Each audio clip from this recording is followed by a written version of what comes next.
Hey guys, this is Mr. Sal. We're going to look at the converse of the Pythagorean Theorem. Thanks for watching. Don't forget to like, comment, and subscribe. The standard for lesson 3C14. Explore and explain proofs of the Pythagorean Theorem and its converse. This was on the cover page. But it's important for us to know that we're now looking at its converse right here. And we're to know that the converse is kind of like the reverse of the statement. It's not the opposite, it's just the reverse. So here's our objectives for lesson 14. I can tell if a triangle is a right triangle because of the converse of the Pythagorean theorem. I can apply the converse of the Pythagorean theorem to solve problems.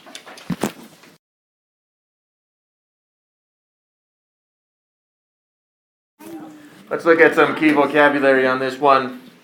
It's just this word converse, and we're going to look at it in application to the Pythagorean theorem. The converse is the reverse of some statement. Now, this is not an opposite. It's the reverse, which is very different. And it applies especially to conditional statements, which are if-then statements. So we would say this if A, then B. And then it would have a converse. This is going to stay an if-then statement, but the two are switched. So before, if it was if A, then B, now it's if B, then A. So that's a converse of this statement.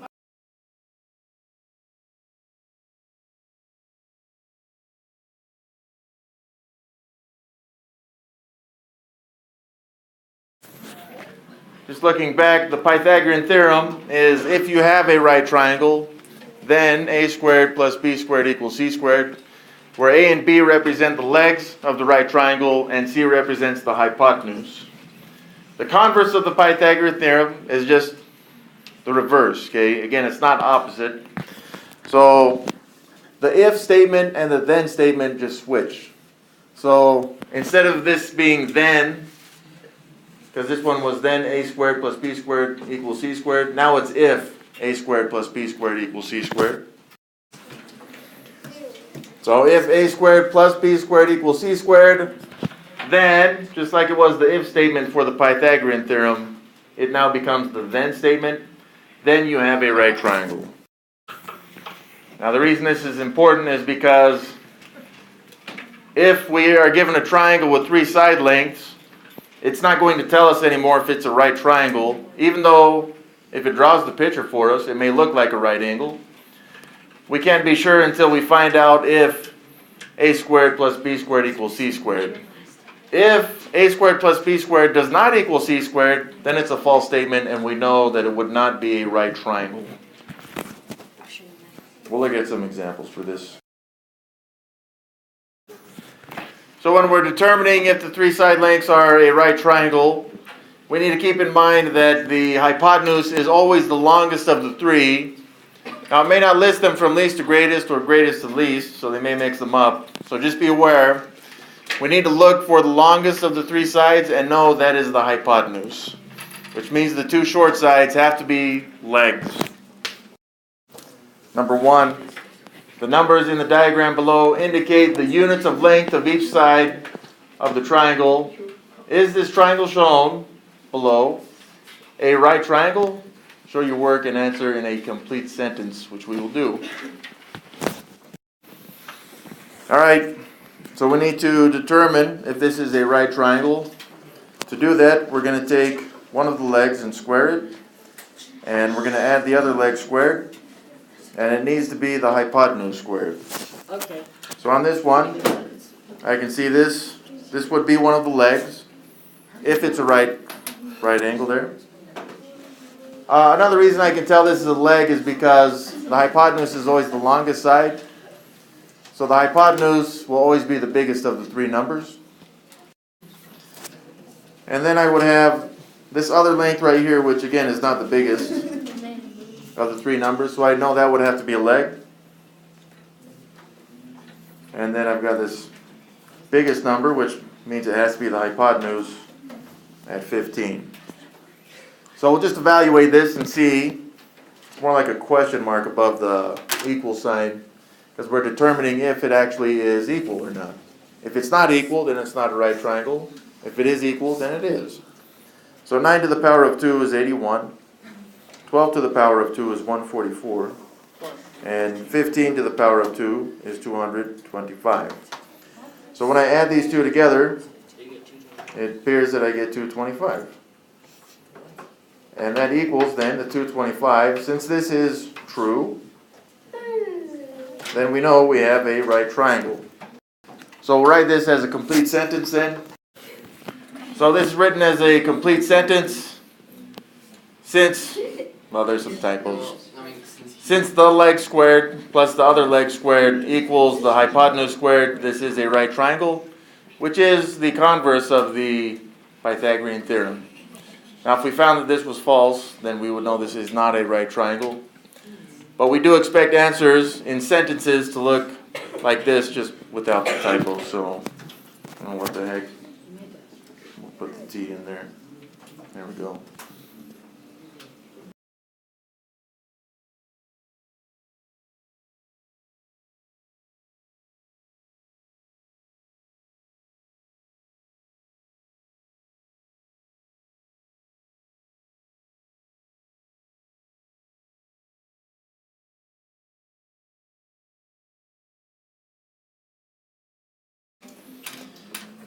Now again, we're working on our problem-solving strategy, which is to understand the problem by reading it. So we'll read this one. The numbers in the diagram below indicate the units of length of each side of the triangle. Is the triangle shown below a right triangle? Show your work and answer in a complete sentence, which we will do. So take 1 minute and see if you can figure out if this would be a right triangle with your partner. Now we need to determine if this is a right triangle. So I'm going to take these three sides and just identify which sides are legs and which one would represent the hypotenuse. Now the biggest of these three is the 4.5, so I know that's my hypotenuse, which means 3.5 has to be a leg and 4.2 also has to be a leg right there. So we're going to test the converse of the Pythagorean theorem. A squared plus b squared equals c squared. And the a, we'll say that's the 3.5. B will be 4.2. And c, the hypotenuse, is 4.5. Now there's something else about this we need to know, and that is this equals. We're not sure if it's equal, so we're going to put a question mark over that. And then we'll make the determination if it is equal. So 3.5 to the power of 2 is 12.25. 4.2 to the power of 2 is 17.64. And 4.5 to the power of 2 is 20.25. So when I add those two together, do I get 20.25? Let's find out. So this is what I got, 19.89. Does that equal 20.25? And this is false. And since the sum of the two legs squared does not equal the hypotenuse squared, this one would not represent a right triangle. But I'm still going to write the answer here as a sentence. So I know it's false. So since a squared plus b squared does not equal c squared, this is not a right triangle. That's all we need. That's the converse of the Pythagorean theorem. It's showing that it's false, which means we do not have a right triangle. Yeah, sorry, that's 29.89 right there, not 19.89. 29. But it still doesn't equal the 20.25, so it's still not a right triangle.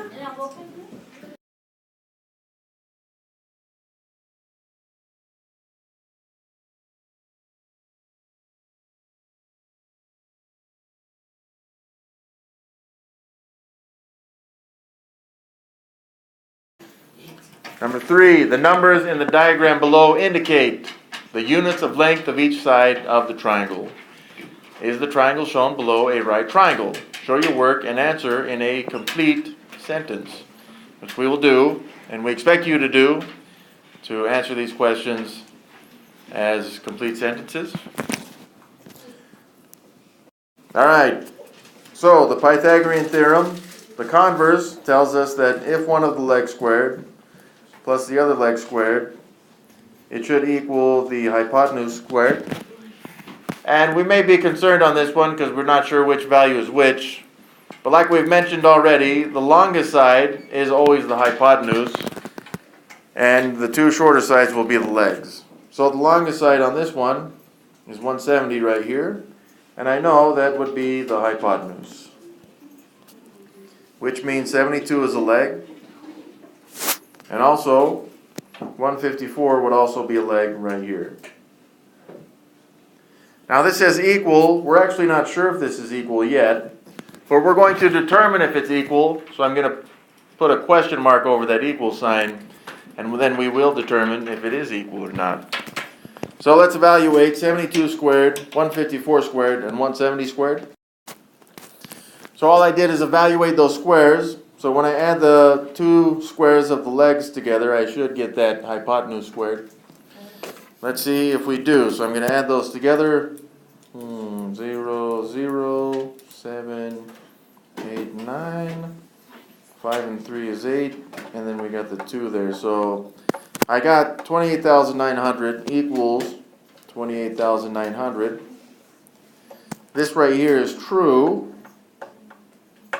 So the first answer is the triangle shown below a right triangle. Yes. And we've shown the work. Let's write the answer as a complete sentence though. So we'll write this in. Since a squared plus b squared, I'll have to put in those in later, plus b squared equals c squared, then we know it is a right triangle.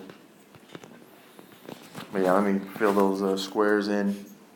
A squared plus b squared equals c squared. And that's a full sentence. That'll do. So on this one, so 28,900 does equal 28,900. If we had found that it was something else, like 27,000 equals 28,900, that's false, which would mean that this would not be a right triangle. I'm going to do 4 a little differently because we've shown this using the converse of the Pythagorean Theorem, but we can use the squares to show it as well. So we'll read this again because we're working on reading the problems. That's our problem solving strategy. The numbers in the diagram below indicate the units of length of each side of the triangle. Is the triangle shown below a right triangle? Show your work and answer in a complete sentence. Okay. So the first thing, once again, we'll acknowledge on this triangle is that this length right here at 41 is the hypotenuse, 9 is a leg, and then this 40 length is also a leg. Because 41 is the biggest length, it's the hypotenuse. So I'm going to make squares out of these. Side lengths individually.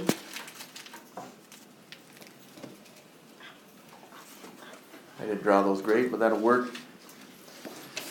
Alright, so let's find the areas of each of these. The red square would be 9 to the power of 2, which is 81.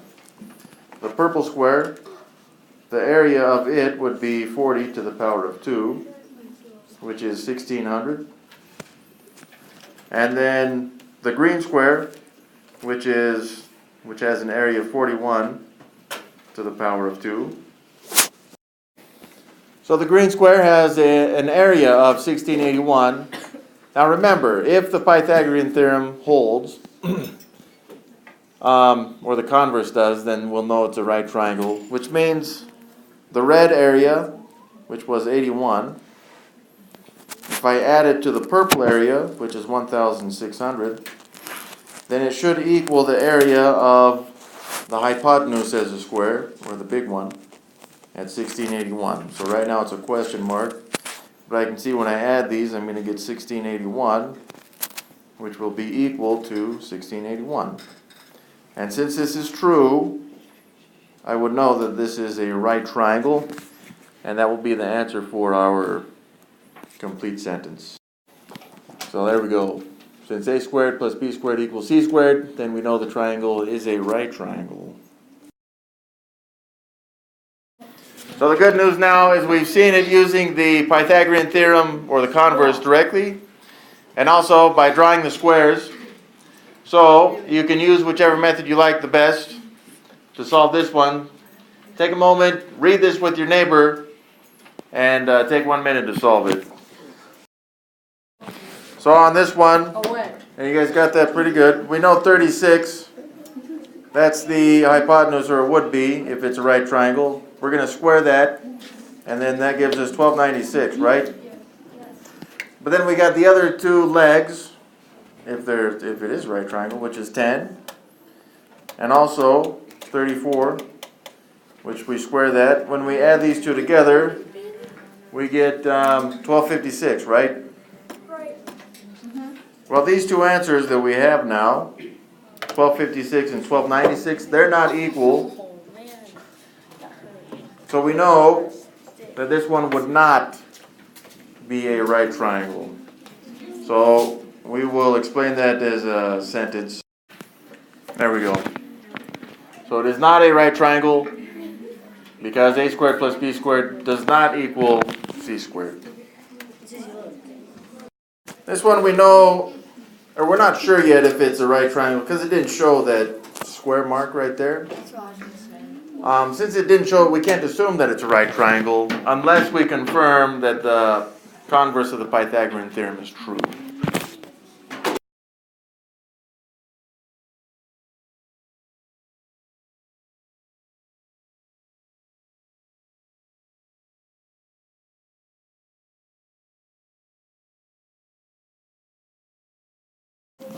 Take 1 minute with your neighbor and determine if this would give us a right triangle.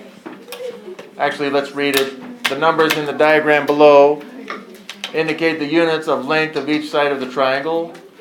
Is the triangle shown below a right triangle? Show your work and answer in a complete sentence. So I'll show this one with the squares. So I know 7 has to be, or would be, the hypotenuse because it's the longest of the two, or 3.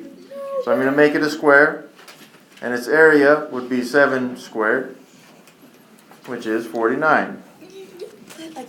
Then I've got this other leg at 6. If I make it a square, then it would have an area of 6 to the power of 2, which is 36. And then finally I've got this other leg right here. Its area would be 2 to the power of 2, which is 4. So the question is then, 4 and 36, when I add these together, do I get the length of the biggest one as a square? And the answer is no, these are not equal, because I would have 40 equals 49, which is not true. Since that is not true, this is not a right triangle. We could write this. We need to check if 2 squared plus 5 squared equals 7 squared is a true statement. Left side of the equation is equal to, I don't know why they used 5, should be 6. So it was 40 for us. The right side of the equation is 49. That means that 2 squared plus 6 squared is not equal 7 squared. And the triangle shown is not a right triangle. And that's it, it's a full sentence. That's pretty nice.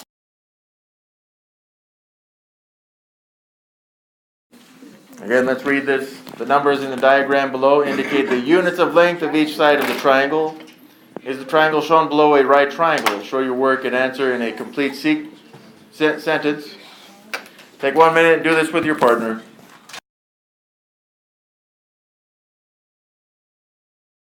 Alright, let's solve this one. We'll use the Pythagorean Theorem or the converse to do it. So we're going to take one of the legs and square it, and the other leg and square it. And we'll see if it's the hypotenuse squared. So again, it's more like a question mark over that equal sign. So the longest side I can see is 6.5. So that will be our hypotenuse on this one at 6.5. And then we've got this leg at 2.5, which I will square. And then we've got this leg also at 6. All right, let's see if this is a true statement. So 2.5 times 2.5 would be 6.25. And 6 times 6 is 36. And 6.5 times 6.5 is 42.25. So when I add these together, does it equal 42.25?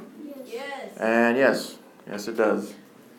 These two added together is 42.25, which does equal the 6.5 squared and 42.25. So since this is true, we know that it is a right triangle, and if it makes you feel better, you can put that angle in there.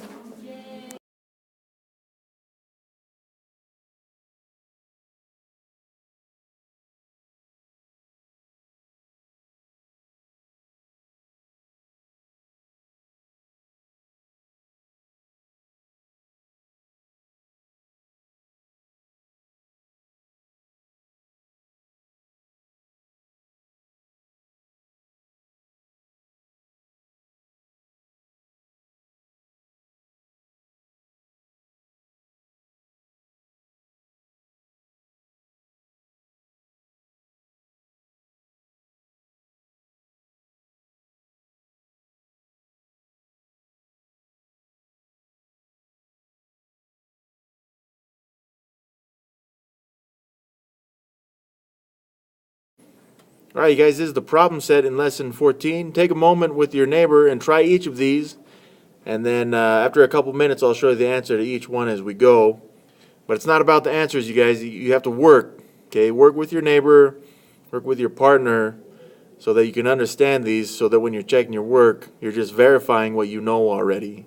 If you're struggling to understand and you get stuff wrong, which we expect at this point, then you're going to want to change your answers, read the answers that we have, compare the ones that you have, and make the changes for the next problem. Good luck.